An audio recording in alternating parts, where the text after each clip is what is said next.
In the last episode of the Sabang to Merauke journey, I visited the beautiful Buang-Buang in central Sulawesi, where we visited its unique attractions and learned about the local life. And in today's episode, we journey to the farthest reaches of the Banggai Islands, where the ocean tells the time, as we visit the floating village atop the Mandebulu Reef, a world shaped by the tide, where life ebbs and flows with the sea.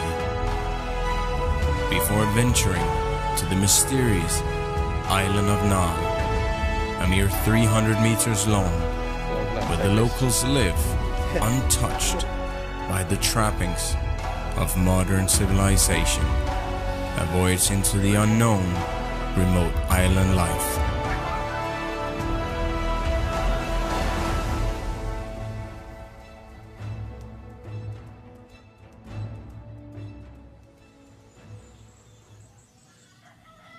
We then went to visit one of the Bajo people who first moved here in 1999. A French TV crew ended up inviting him to France after having shot a documentary out here. And he told me how this singular experience would forever change his perception of this remote lifestyle. He is currently building a new house as his current one is slowly falling apart. And I was curious to learn what makes a man want to live out here all by himself. Nama saya Endong Ajo. Saya suka tinggal di sini. Satu, di sini tidak terlalu banyak yang mengganggu aktivitas saya. Kalau macam di kampung yang ramai itu bisa terjadi malam itu larut malam, baru tidur. Besoknya akhirnya tidak bisa mencari nafkah. Tapi kalau di sini cepat tidur karena tidak punya teman. Besok pagi ya ke laut. Yang paling bagus tentang hidup di sini, setiap harinya saya tidak pernah makan itu tidak ada ikan. Selalu ada ikan. Selalu ada ikan. Dan setiap hari saya itu berarti ada pendapatan, ada hasil yang saya dapatkan.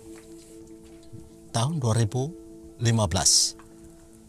pada tanggal 31 Maret, saya dijemput teman dari Perancis untuk dibawa ke Perancis. Ya, dalam perjalanan itu untuk saya memang sangat bagus. Itu memori hidup saya yang paling memang saya tidak bisa lupakan dalam hidup ini. Karena tidak mungkin saya mau ini ke Eropa lagi. Jadi itu memori saya paling indah. Karena bagi saya kenapa itu terlalu istimewa, karena satu, saya orang yang tidak mungkin sampai ke Eropa. Tiba-tiba saya dijemput, dibawa ke sana. Ya, sampai di sana, dan kota Paris itu kota yang saya anggap luar biasa. Dan di saat saya ke sana itu kan saya diundang di studio. Itu salah satu kebanggaan bagi saya. Dan acara itu siaran langsung. Radio Perancis dan televisi Perancis menyiarkan. Kembali saya berpikir setelah saya pulang ke hotel, hidup saya di Mandebulu hanya seorang tukang bubuk. Saya dibawa di sini, saya kelihatan istimewa. Maka itu saya katakan, wow, hidup saya itu istimewa di sana. Saya pun juga begitu. Setelah habis syuting, akhirnya saya tuh memang setelah tayang film itu, tamu dari mancanegara berdatangan. Saya bangga. Hidup ini adalah pilihan. Saya bisa sekolahkan anak karena saya tinggal di sini. Awalnya memang saya takut, bisa tidak. Ternyata bisa. Karena apa kata Maria Teguh? Lakukan, jangan kamu hanya menghayal. Tapi saya bersyukur, saya jalani, saya tinggal di sini, semuanya bisa. Karena itu saya lakukan, bukan menghayal.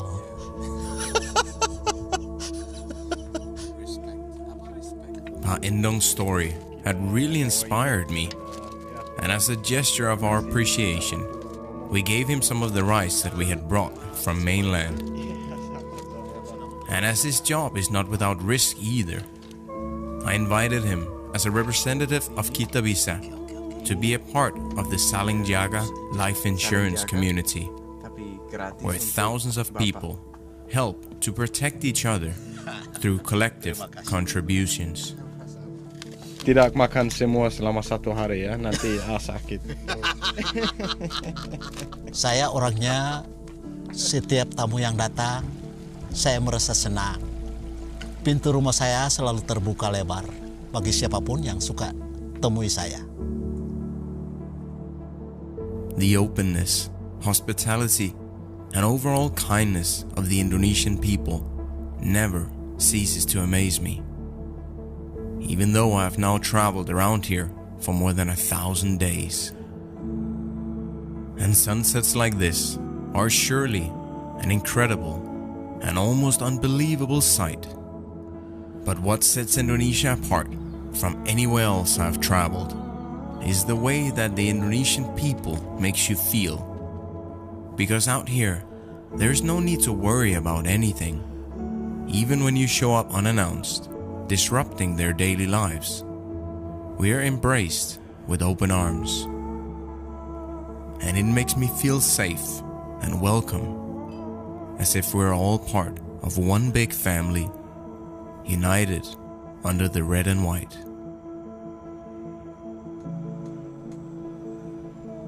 It had been another incredible day in Indonesia, and Captain Roy was happy, because for dinner we had keema again, the slightly chewy, cut up clams in spicy and sour sauce. 8 days of only sitting on the ground or the floor was starting to take a toll on my back. But that would be the least of my worries that night, because before going to bed, Pasar told us that if we were woken up by a snake slithering on top of us, we shouldn't panic, as it's not unusual for the banded sea kite, a snake venomous enough to kill 10 people, to climb into the house during the night and rest on this bamboo floor. As he said, they are very calm, and if it happens, just throw them back into the ocean. It was pitch black dark outside. Anton, he set up his laptop, and we all watched the French documentary that was filmed out here 15 years ago. It was a bittersweet moment for some, as many of the locals from Mandebulu had passed away since then.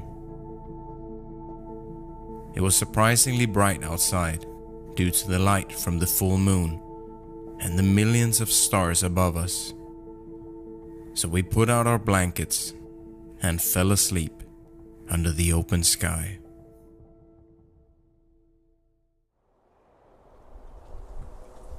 Selamat pagi, guys. It is 5:53 here in Mandebulu, and this morning view is breathtaking. It is on another level. So Anton and myself, we've been sleeping out here on the bamboo floor all night underneath the stars. And I've gotta say, that is one of my top 10 experiences on the Sabang sama Merauke journey so far. I woke up at 3 o'clock at night. Everyone was sleeping. There was not a sound. There was no wind. You can only hear the waves beneath the house a little bit. And then the skies were completely clear, full of stars. It almost felt like a dream. Until he brought me a cup of coffee as the first thing, as the Superman he is. And here, you wake up as soon as the sun starts rising, because then it gets really bright. In just 20 minutes it will start getting really hot as well. Then we're gonna get a bit of sarapan, and then we're gonna head to our very last stop before it's time to end this trip. We're gonna sail for another hour or two to a very teeny tiny island. Yeah, some of the locals call it Marinki. We're not really sure, but neither of us has been there before, so we're super excited to see. It looks, from Google Maps, it looks really beautiful, but there's no pictures online, not even on Google Maps. So that's why we decided that we had to go there. I think it's a perfect way to end this trip. It has really been an incredible trip here in Banggai. Oh yeah, and luckily last night I didn't get any snakes crawling around me during my sleep, so I'm quite satisfied with that. We then said our goodbyes and gave Baba Sardan and his wife 500,000 rupiah, or $31, and 10 kilos of rice from mainland. Okay. Alright guys, time to get back on the speedboat. Let's go to Pulau Katini, or Marinki, yeah? Katini, or Pulau Nal. Siap bos. Oke. Makasih Om. Tante.